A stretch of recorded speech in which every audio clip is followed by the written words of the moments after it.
Hello,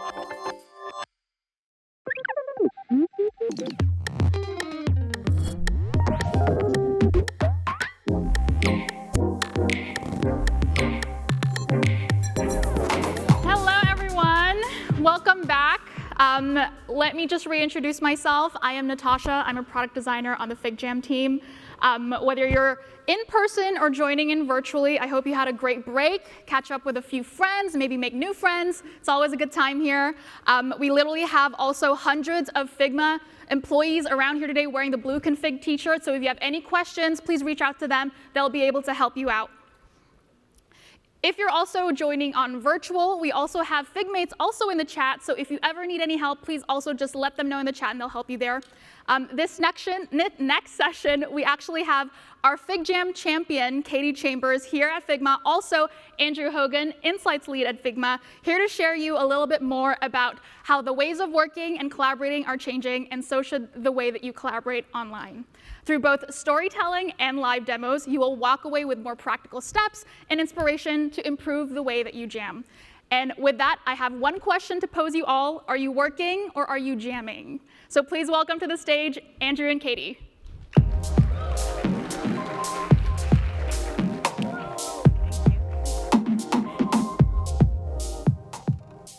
Thanks so much, Natasha. So as our Insights lead, Andrew is our in-house industry analyst. He's bringing us the latest findings, reports, and insights from across the design industry. And I've been a fan of Andrew since before getting to know him, as an eager consumer of his Fig Brew monthly newsletter. And I've only become more of a fan since getting to know him. He's a fantastic teammate, a wonderful human, and it's for all these reasons that I am so excited to have Andrew with me today. Thanks for being here, Andrew. I am so excited to be here with Kaitie, who I've also gotten to know through this process of building this talk. And I think the screenshot here says it all. We have an agenda. We have Kaitie in the corner driving us forward to something great. Thanks so much, Andrew. And we want this to be a conversation with all of you. Andrew and I are up here on stage, but we want to bring you into the conversation. This will be a little bit different than the other talks you have seen, and the fact that we are doing this all live from FigJam today.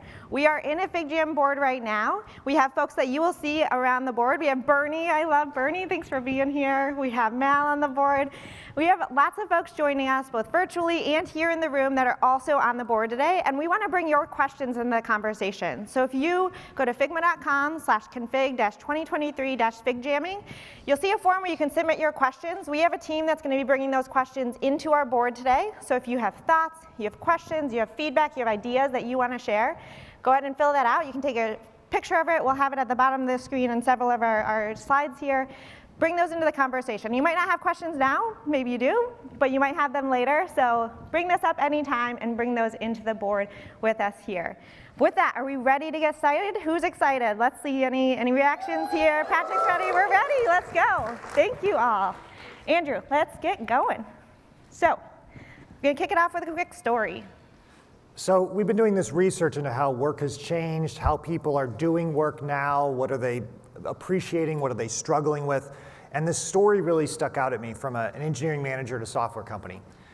They said, we just kind of reached decision fatigue. We'd go down one decision fork and then back 2 levels up, and then we'd realize it wasn't a good decision.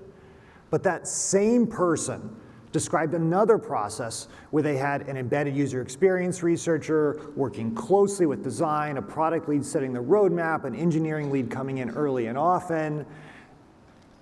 And that kind of like helped to shape the scope for that team. And we thought to ourselves, how is it that the people are sort of struggling in this gap between cooperative mess and collaborative magic? What's the difference? What are the things that are happening between these two structures? And we think that it's actually maybe even a little harder now to get to collaborative magic. That the sort of 3 forces that we're all experiencing, hybrid work, I don't know if you all know this, but there are 5 times more days worked remotely now in the US than there were pre-pandemic. 5 times. Just in the course of a couple years, that's dramatically increased. The volume of collaborators has increased. Now executives want to be in the file. Now executives want to be participating. And we're also in an infinite work in progress world where great products are never done. They sort of go through rounds and rounds of iteration, and then you're done, and then you're not. It's on to the next one because you need to make it better. You have feedback to deal with. People are agreeing with that on the file right there, more than any of the other two. And I think probably the thing that brings this home most is that somehow it's a management technique to write a funny Slack, to write something clever in Zoom and sort of like set the meeting off in the right way, to have an emoji reaction in FigJam that just really like encapsulates what's going on, or maybe a video summary of the work. We had people tell us, they literally think about, how could I write the best response in Zoom to change the course of this meeting? That's wild to think about. It's not sort of about sitting across from someone anymore. Now it's about being with them in this sort of shared virtual space and successfully creating something great.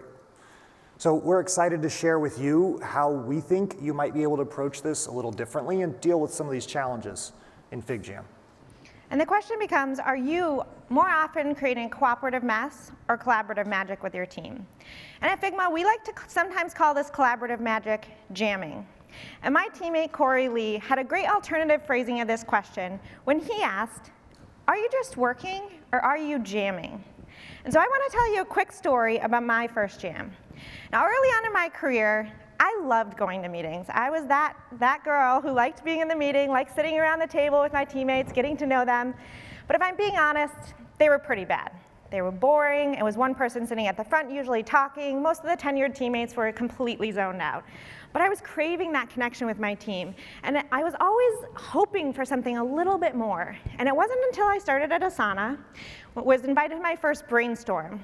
Our researchers, Jerry and Beth, were putting on a cross-functional brainstorm to reimagine the new user onboarding experience. And they wanted to get folks from across the company together to think of ideas of how we could improve this. So I was invited, they sat us down, they gave us some guidelines, and they handed each of us a stack of Post-its and asked us to capture as many ideas as we could. I was a little taken aback, if I'm honest. I know it's a little funny now, we have all the brainstorms you all probably sit in, but it was my first brainstorm, so I was like, you want me to capture ideas? You want to hear my ideas? And I can capture as many as you want? And they're like, yes. And gosh, did I capture ideas? I captured so many ideas, as did everybody else in the room. And 20 minutes in, we were riffing off each other's ideas. We were throwing all kinds of yes ands out in the room. In short, we were jamming. We were coming up with ideas that were greater than any of the ideas we alone could bring into that room. And to make it all better, we walked out of that room, and they turned some of those ideas into actual improvement for users, which made it all the sweeter. And I was hooked. I wanted to figure out how to find more of this jamming, fit it into my life, and figure out how I could create more of this jam for other people. So I did whatever I could to learn the art of facilitation, get people into these sessions, brainstorm together, and turn those ideas into action. So much so that I became known for having a brainstorm box that people would come to my desk to ask to borrow because I liked brainstorming that much and other people wanted some of this magic. So that's my story. How many of you can remember, maybe not your first jam, but a time that you were really jamming with your team? A show of hands, show our reactions here. And anyone experienced a jam before? Yes, so we're seeing some folks in the, great. I'm guessing that's why you're all here. And how many of you would want to create more of that if you could? Yes. Hopefully most folks in there, and that's great, and I'm seeing lots of reactions here. Lots of fire. Let's do it, Dustin. So that's what we're going to do. That's in the next 30 minutes. My hope is that we're going to give you a jam recipe that you can use to go from just working to jamming more often. And the jam recipe all starts with your team.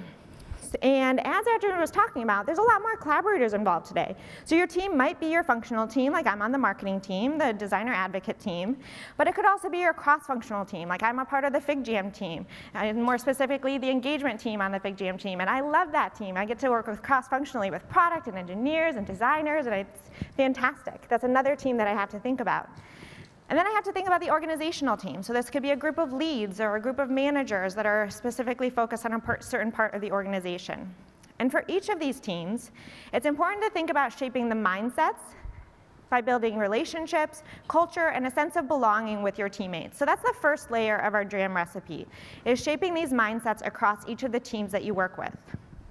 Then you need to layer on top of that and think about the way that you all work together. So how are you working? What are the day-to-day behaviors that go into working with that group of folks that you're working with together? So that's the next layer, is thinking about encouraging daily behaviors that can start to reinforce those mindsets that you've been establishing with your team. And then the last step is to put in intentional constraints to create more focus and flow, to make those behaviors go from random events to a more intentional strategy of rituals that are going. And you can do that by building out these meaningful rituals at certain points. So maybe our leads have a ritual of doing a planning exercise to kick off at the start of each new half or quarter. And so that's the kind of overview of the recipe that we're going to go through. And this is going to help us think about how we might go about making more collaborative magic with our teams. So what we're going to do here is we're going to break down each of these, thinking about the mindsets, the behaviors, and the rituals that you're developing with your team. And what I hope to do is give you ingredients that you can start to use with your own teams. So I'm going to show you this. Of course, I'm going to do this in FigJam and give you tips in FigJam, but I'm going to give you best practices that you can apply regardless of what tool you're using to collaborate and communicate with your teams. And so my goal is hopefully you all walking out of the session, coming out of the session today, is that you'll have some tools in your tool belt that you can use in order to create more of these jams with your team. I'm going to cover quite a bit. You don't need to memorize it all. There will be no pop quiz, except there is a quiz at the end, but you don't have to ace it. But I'm just hoping you walk out with something. And this isn't a silver bullet. It's not like you nail this once and you're going to jam the rest of your life. It is a constant work in progress. So hopefully you can use these tools and refine it and develop your own craft of collaborative magic over time. So with that, we're ready to dig in. But Andrew, are there any questions we should talk about before we start? Are we good to go and start about shaping mindsets? We're good to go. Let's do it. Great. Digging in with shaping mindsets. So this first piece, again, is the foundation of our collaborative sessions, the foundation of our jam recipe. And here, the important part is to help people form those relationships across the team. So what are some things that you can do to start to develop those mindsets? So 3 things I'm going to share today is creating mutual understanding, offering a surprising amount of transparency, and then making your work about more than just the work itself. Let's start with creating our mutual understanding. So all too often, it can be the situation where you start a relationship, you start somewhere with your team, and there's different opinions about where you are and where you're going. Now this can happen at an individual level, where a manager and a direct report think they have different ideas about how they're performing and where they want to go in their career. It can be at a team level, where there's different ideas about what projects you should work on, and what are the goals of those projects, what metrics should we be tracking, or it can be what should we be working on at any given time. And so it's important to overcome this by developing a mindset of mutual understanding so that everyone is on the same page about where you are at the given moment and where you're going as a team, as an individual, as a company, as a collective. And the tool to do this is to start to create shared expectations. And you need to do this at every level of your organization. For every relationship that exists across your team, it's important to have those shared expectations. So that goes at the teammate level with each manager and your direct report, at the project level for everyone to be on the same page, and for every meeting, for every time that you're getting together with a group of people, for example, for this talk. We want to have shared expectations about why we're all here and what we're hoping to get out of the session. Today I'm excited to announce that we have a manager's toolkit that can help you start to have some of these conversations. So if you go to figma.com/community and search for the manager's toolkit, this is a publicly available template now, and it has tools for you to do that, to start to have these conversations with your team, document them, and just make sure everyone's aligned about what you're all doing together and how you want to build your relationship over time. So there's tools like development discussions, project planner tools, and meeting tools that you can use to start to create some of this mutual understanding with your teams. So that's our first ingredient. Then we want to start to think about offering surprising transparency. I can't tell you how many organizations I've worked at where there are cross-functional silos and none of the teams are talking to each other, and it creates all kinds of tension between teams. And anyone else experience that kind of situation where there's silos among teams? Yeah, absolutely. It happens all the time. And it makes us sad, as Michael's bringing on our teardrop here. Yeah, and it also creates a lot of inefficiencies, a lot of missed opportunities to create this point of connection on your team. And so you can overcome this by starting to offer a more surprising amount of transparency so that you can uncover those opportunities to collaborate, to get to know one another. A lot of duplicated work where you and another teammate across the company are working on the exact same thing. I can't tell you how many times that's happened, and it's so frustrating. Not to mention the valuable feedback that teammates might have in other teams that can help you improve and take your work to the next level. And so the tool to do this is to create transparent process and communication. So as a leader, as a manager, as an individual on the team, it's important to think about communicating your work out to the group so everyone is aware of what's going on, making sure as you set those expectations, everyone's aware of those expectations, and has an understanding of how things are progressing in your work. You also want to do this with processes. So if you establish a great weekly team meeting process with your team, you should encourage other teams to be able to use that by sharing the process that you use, sharing those wins, those successes, so other people can build off of that and you don't have to reinvent the wheel every time. In FigJam, there's a great tool that we just released recently called custom templates that allow you to create those processes, things that you're doing together in FigJam, and then share those with other teams so they can also use those and don't, again, have to recreate that every time. I'm going to show you custom templates now. I'd love to understand, so we just talked about setting expectations. There's a lot of great tools you can use that I just showed you for expectations. I'm going to create a custom template for one of those. Let's get stamps or any reactions on which of these we should create. Do we want to create a template for teammate expectations, project expectations, or meeting expectations? Okay, I'm getting +1s for meeting expectations from Michael. Thank you. Oh, I don't know. Project expectations. Okay, meeting expectations it is. Okay, great. So I'm going to show you now, if I want to create better meeting expectations with my team, maybe I want everybody to be able to use the agenda template that I've created. So every meeting they can have an agenda with their team. So I'm going to go back to that toolkit that I just showed you. Again, this is in the community. I have all these meeting expectation tools here. Let's say that I simply want to create a template of this introduction format so that anyone who's running a meeting can easily pull this into their meeting. They can run a simple introduction with their team and not have to think about creating that in their boards. So all I need to do is I'm going to copy this element. So I've just right-clicked it. I have it here. I can copy it by right-clicking. I use Command C. Then I'm going to bring this into the file that I have here. It's just a blank file. I'm going to go ahead and paste that. So now I have that here. Great, that's all I need. I got the content I want to share. Maybe I customize it to our brand colors. I can go ahead and change the color. Maybe I really like green. I want this to be green. I can make it exactly what's fitting for our organization. Maybe we have larger meetings. I add more cards. I take away some cards because we mostly have a smaller team. I can really just customize it to be exactly what I want. We also have a question here on our poll, what's your feeling spice today? I like that, so I'll leave it. But I can just go about customizing this template exactly the way that works for our particular team. I'll also go ahead and name this. Let's just call it introduction cards. And now I'm going to create a custom template. To do that, I go up to the share button in the top right corner here, go over to the publish tab, and then I publish this as a template. If you have something that the whole world can benefit from, you can always publish it as a community file and share that with the Figma community as well. But in this instance, I've customize it to our brand colors, maybe. I didn't, but you could. So I'm going to share it just to our organization. So I go ahead and click Publish here. Then I can name it. I can add a description, let people know a little bit more about how to use this, what it's for, that type of thing. And then I get to decide, do I want to publish this to the entire organization or just to the team that this particular resource is in right now? I think everyone should use this at Twigma Enterprises, so I'm going to go ahead and leave it the whole organization. Go ahead and click Publish. And that's it. Now we have this resource that other teams can start using. They can start setting those expectations at the start of their meetings, kick off better meetings with their team, and we've created some transparency. So the thing that's worked really well on our design advocates team can now start working well on the sales team and the product team, and other teams can start to benefit from those operations. So that is custom templates, and you start using that today. Kaitie, we've got a great question. Love it, let's do it. Great question about how to approach mutual understanding on a global team where people are coming from very different perspectives. What would you say? How would you go about taking that one? It's a great question and something that's relevant to so many teams out there, especially now that we're enabling remote work and folks can work from anywhere, and something to think about with your teams. The first thing I would recommend, I think the most important thing I would recommend is really just starting those conversations, opening up the conversations both at a one-on-one level with the folks on your team to get to know them, understand their perspectives, their cultures, everything that might be important that goes into the way that they like to work, and then also to bring that at a team level.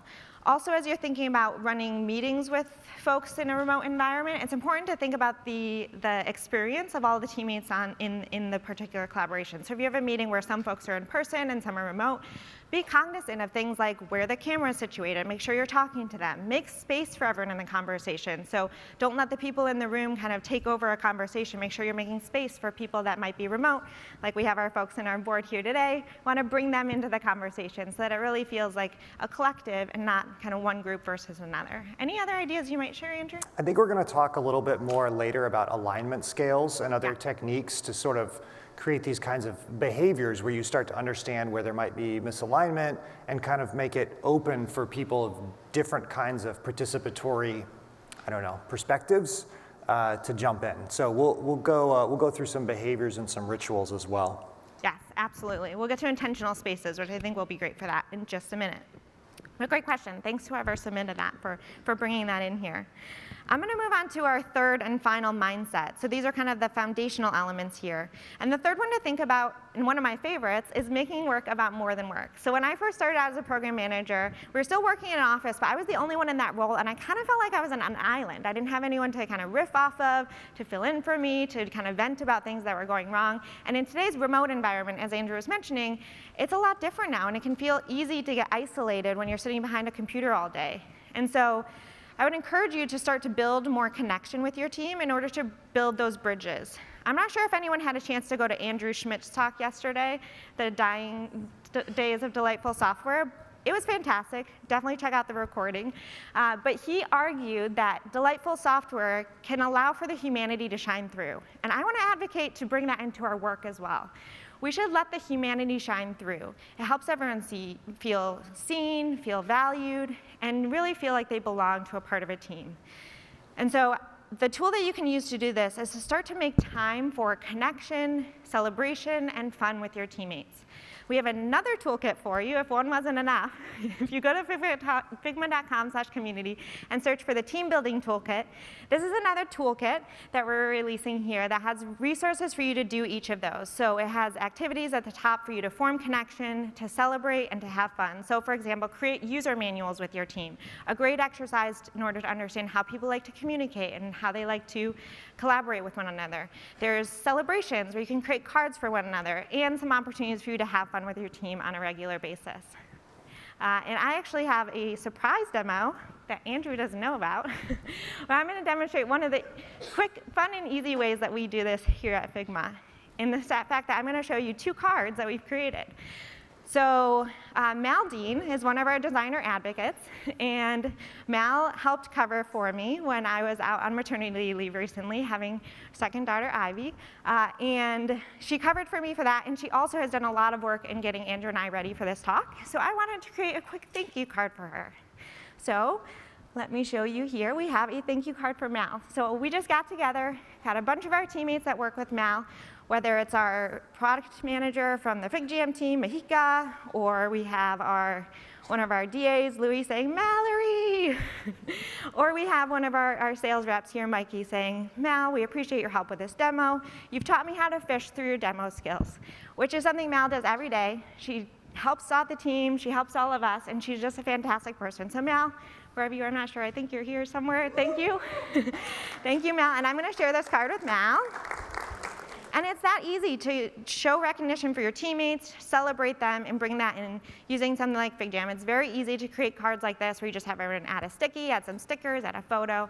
And I also have one for Andrew. So Andrew, your teammates also think very highly of you, and I appreciate you helping me prepare for this talk. So create a card for you as well. So thank you. Yes, Michael's awesome. Just calling on in the words of a few of our teammates, Michael Amadeo said, the man, the myth, the legend, which very aptly describes Michael. And I have to read this quote from Emma because it's too good. She said, Andrew, thank you for being the ultimate believer and thought partner.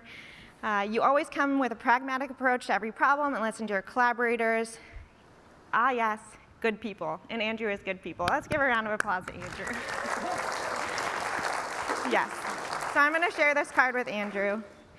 And again, this is just a little bit of the way that you can make work about more than the work. Recognize the humanity in people and bring that into your collaborations, into your time with one another. And that can help you get to know one another and also just create that sense of belonging and fun for your teammates. So it's not just about the work itself. And yes, Julian, I think he is blushing, but it may also be the blush that they put on him.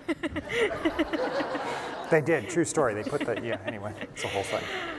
And just a quick recap, those are the three mindsets. And again, those form the foundation of creating this recipe that can help you jam more often with your teammates. So those are creating your mutual understanding by setting expectations, creating a surprising amount of transparency by creating these processes and these communications that go up and down across the organization, and finally making work about more than the work by getting to know your teammates and making space for those times for connection, celebration, and fun. What questions do we have now, Andrew? Sorry, I was +1ing the questions that you could submit there. So the other big question, and I think we field something like this a lot. What if you work at a place that maybe isn't okay with teasing people for, maybe this or that, or the man, the myth, the legend, making cards doesn't feel like something that's normal or is expected? What if you're at a place like that? Absolutely. So what do you recommend there? Yeah, it's a great question, and I do want to recognize that not everyone likes to play games during work. Not everyone likes to get silly with their teammates, and that's completely okay. But everyone does like to feel valued and feel like they belong and feel heard and seen in their organization and on their teams. And so that's why I started with mutual understanding, because the first thing that I do recommend is setting that expectation of how you like to communicate, how you like to be recognized, and having those conversations not just with your manager, but also with your peers. Ask them how they like to be seen, how they want to communicate with you, how they want to be brought into conversations that you have together.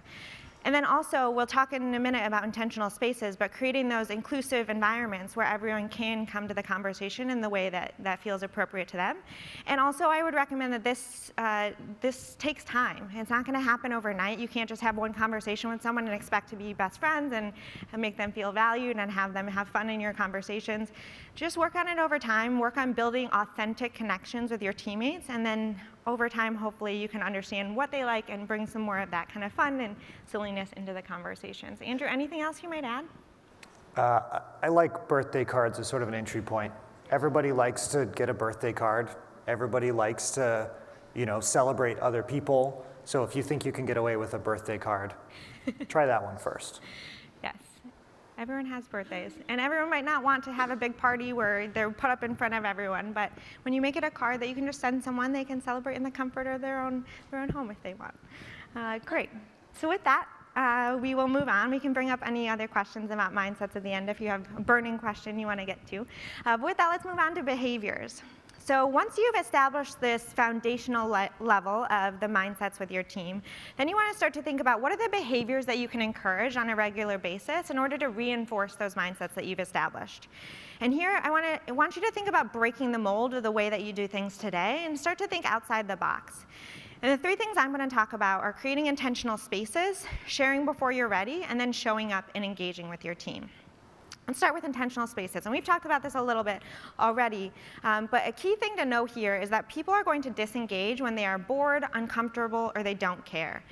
So if you're shaping the mindsets in your team and understanding what they care about and creating the sense of belonging, hopefully you've combated that one. You have people that care, that are invested in what you're doing.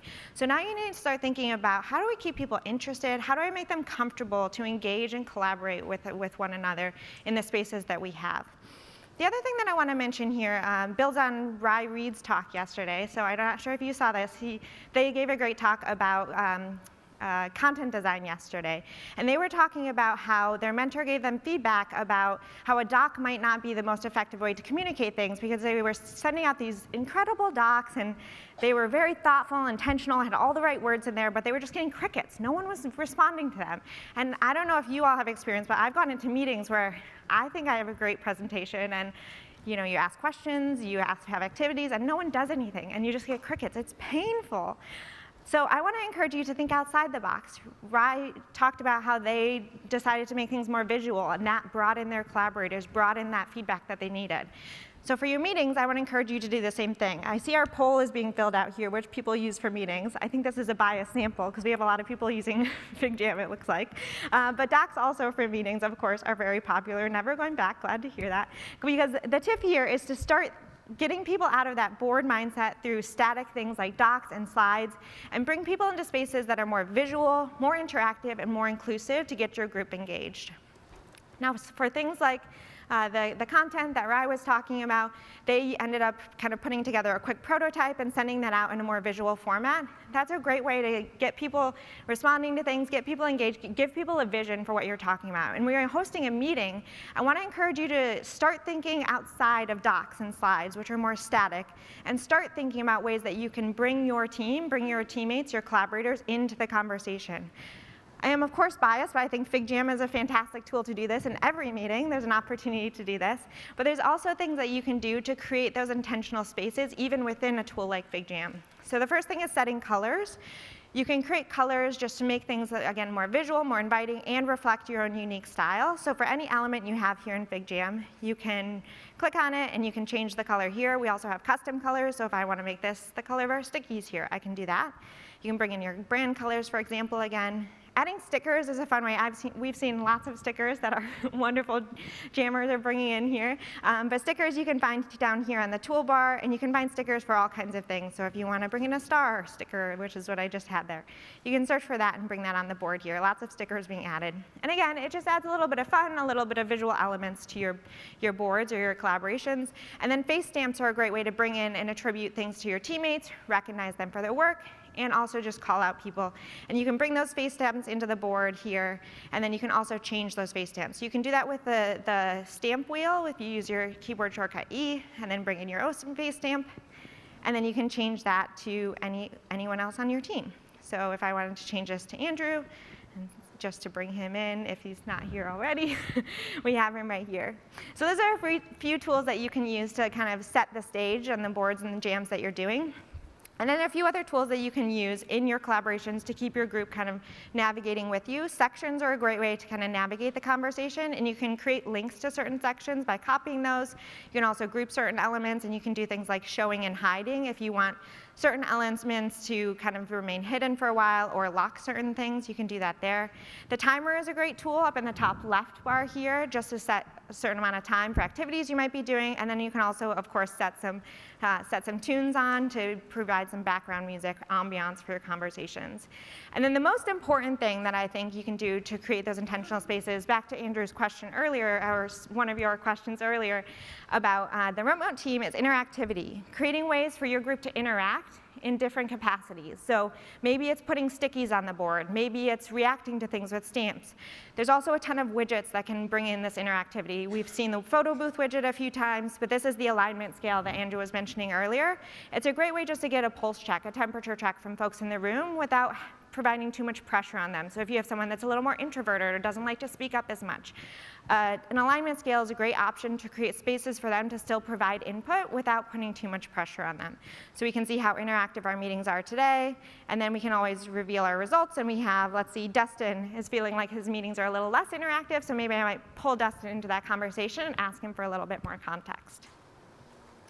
So that was a lot of tools. Phew. But hopefully they can help you create some more intentional spaces and start to think about, for every meeting you have, think about, is there maybe something more I can do to create this space in a more engaging way, make it more inclusive for the folks that I'm going to have in the room, and make it just a little bit more collaborative and break out of that discussion of just having a doc or slides for that particular meeting. So start to think about what you can do there. The next tool here is sharing before you're ready. And so I don't know about you, but I sometimes get a little bit hesitant when I am working on something, I'm heads down. For example, on these slides, I was really hesitant to share my early ideas with Mal and Andrew. I was like, I don't know if they're going to think they're good enough. I'm not sure this is polished. They're going to judge me if I send these. They're going to say, okay, no talk for you. So I was, a little scared. I didn't want to share it, but overcame that fear. And I would encourage you to, instead of waiting until something feels perfect, share when it's, there we go, Flyover. Live demoing, here we go. Share it before you're ready. Get people in the habit of starting to share things and get that feedback more often and earlier in the process so that you can get that feedback when you can still do something about it. If I had to waited to put this whole presentation together and shared it with Mal at the very end, it could be a disaster if she was like, I'm not sure this is going to work, and we'd have to go rework it, waste a ton of time for everyone in the process. So instead, I'd encourage you to start sharing things more early and often with your teams, especially in the context of today's work-in-progress world, as Andrew mentioned. And a few tools you can use to do this. We talked about sections. You can link out to any section by right-clicking and copying that link. That way, if I want to focus Andrew's attention just on this particular slide, I can say, I'm not ready for feedback on everything, but I'd love your thoughts on this particular slide. Send that right to him. And you can also use commenting to get feedback on a particular area. So I could say, Andrew, how's it going? I can start with @mentioning to @mention a particular person. So I have a lot of folks in this file, but I just want Andrew's thoughts on this. I can say, Andrew, how's it going? And that way we can bring him into the conversation. So these are just a few tools you can use to share things before you're ready, but I would encourage you to, regardless of what tool you're working in, share your thoughts, share your concepts, share your jams earlier and more often with your team to get that feedback that you need. And then the last behavior that I would regularly encourage is showing up and engaging. Now this one may be the one that I think is most important in today's world, because as I mentioned, as a facilitator, it can be really painful and scary to get up in front of a room, to get in front of a Zoom and ask questions, feel like you have great content to share, and then no one responds, no one engages, and you get the sense that everyone's kind of tuned out. I imagine some of you are even tuned out right now, and that's okay. No judgment, because I understand it can be comfortable just to stay on your phone, stay zoned out, get that endorphin rush of pulling up Instagram or some other app. And it can be scary to be that first person to engage when someone asks you to do something, because again, you don't want other people to judge you, or you're not sure your ideas are quote unquote good enough. So I would encourage each of you to start to be the change here. For every meeting that you attend, for every collaboration that you're with in your teammates, be brave enough to be that first person to engage. Be bold enough to stay present. What if you didn't zone out for any of your meetings? Crazy, I know. Maybe start just with the rest of this talk. Stay engaged. Put down your phone, put it in your pocket. It'd be okay. And try to do that in the time, just to be a little bit more intentional and show respect to the other people in the room, the facilitator, the other people that you're engaging with in real life. So you can start to get the most out of those collaborations, make the most of the time that you all have together. And so a few tools you can use to do this. You've seen this already a lot today, but in FigJam you can use emotes. So if you use the keyboard shortcut E, that brings up the emote wheel here. And you can use emotes to just let people know how you're reacting to things. We use this all the time in meetings, and it really just gives a little bit of life to the meeting and lets people know kind of where you're at and how you're feeling about it. Stamps are also a more kind of permanent way to show that recognition on the board itself by just stamping what you're feeling. I see Will saying, "Go Kaitie," that helps out a lot. I know that things are going well here, and I see all kinds of high fives coming up, which is awesome because I know the team's having fun, which is great. And then we haven't talked about cursor chat, but that's what Patrick's doing now. You can use that / shortcut and say whatever you want. So I could say, "This is fire." We get a fun reaction there. Thank you all. And again, you can just see that this makes a big difference in me understanding what you all are thinking, get some feedback, get some input from my group. And we're going to demo this now. We've been demoing this throughout, but we will just have everyone let us know, how are you feeling today? So is it, how are you feeling about this talk? How are you feeling today at config? How are you feeling in life? Give us a stamp, a sticker, let us know. And I always love this jam sticker. That is my go-to. Mal's got the surfing dog, so things are going well in Mal's day. That's fantastic. So you can just see this is a great way just to make your meetings a little bit more interactive, get your group engaged, and again, stay present with your group. Folks are stoked. That's awesome. I'm getting an A+. As a diligent student, I appreciate that. Someone is excited. Someone wants to jam. Loving it. Great. And that is a quick recap of our behaviors. So again, these are building on the mindsets that we've established as our foundation, and these are the daily behaviors you can bring into the collaborations with your teammates by creating those intentional spaces, sharing before you're ready, and showing up and engaging with your group. Andrew, back over to you. What do we want to talk about now? So the big question that people have is, what do you do if your group won't engage? You know, let's imagine we've got these 7, 8 people in the file. No one wants to put a sticky on anything, especially not the first sticky. First sticky is the toughest. What do you do? It's a great question, and one that I deal with all the time. I would say a couple things. The first is be comfortable being awkward. I am awkward all the time, and I'm okay with it. You know, I was a little bit nervous about it at first. I've come to accept it, you know, and sometimes it's going to be awkward. Sit with silence. People don't like silence, but I have come, you know, I do these workshops, weekly demos about FigJam, and there are times where I'll just like sit for 30 seconds waiting for that first person to put the stamp, and you know, I get comfortable with it. So I would say, just, you know, put yourself out there, be a little bit vulnerable, be a little bit comfortable with some awkward silence. But then the other thing I would really recommend is making it as easy as possible to do that first thing. So that's why I love things like the alignment scale or having placeholder stickies or those intro cards that I showed you.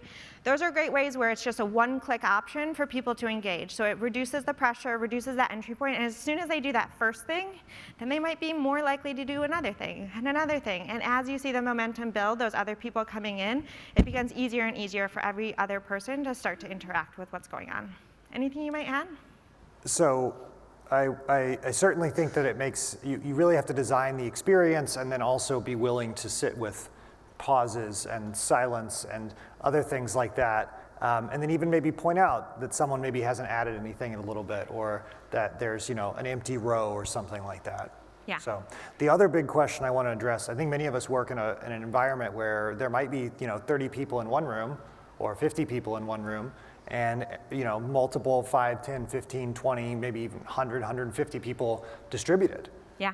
So how do you manage sort of a group that's split like that through using some of these tools? Absolutely. It's another great reason why I love FigJam, because FigJam it makes it more inclusive. And when you're kind of in person, it's the people in the room, people at the table, the people that are the loudest and most extroverted and willing to voice their opinion that often get the most airspace. But by having a tool like FigJam, you provide those spaces where other people can come into the conversation, provide that input.